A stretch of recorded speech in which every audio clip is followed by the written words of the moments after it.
Mektepte barasınlar bence. Ya. Mektepte dayılık жақсы ма? Ya.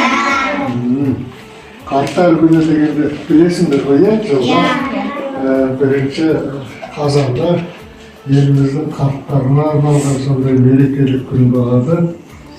Онда жаңағы аталарың, апаларың өзінің жаңағы көрген білгенін, тәжірибесін сендерге, жастарға, балаларға айтып береді. Сол істерден үлгі алып сендер мықты азамат болуды мақсат етесіңдер.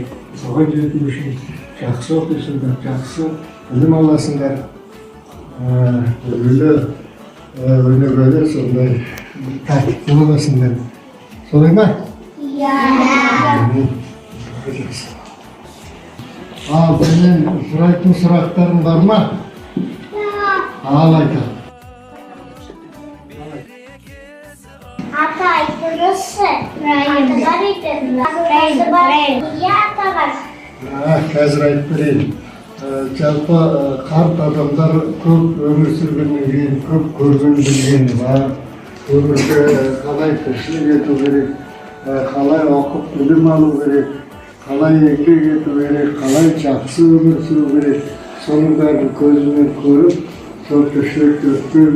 Сондықтан ол жаңағы қарт адам қазыналар деп есептелген. Көрдің бе?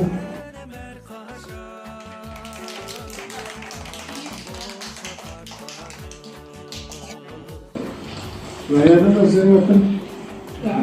Ал сағын өтін. Ата оны неге атаған? Жалпы елімізде қарттар, аталар, әжелер көп қой. Солай ғой. Сол жаңағы аталар, әжелердің бір мерекелік күнін белгілеп мемлекетіміз. Сол істерге сый құрмет көрсету үшін.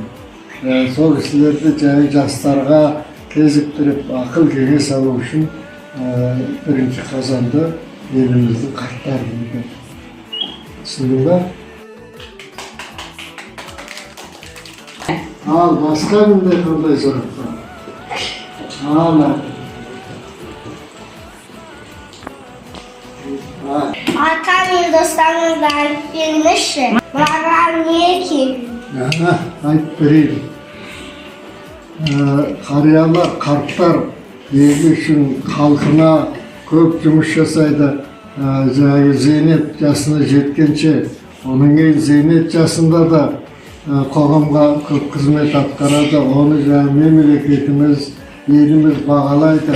Сол бағасы жаңағы аталарының кеудесінде тұрған жаңағы медалдар менен төсбелгілері.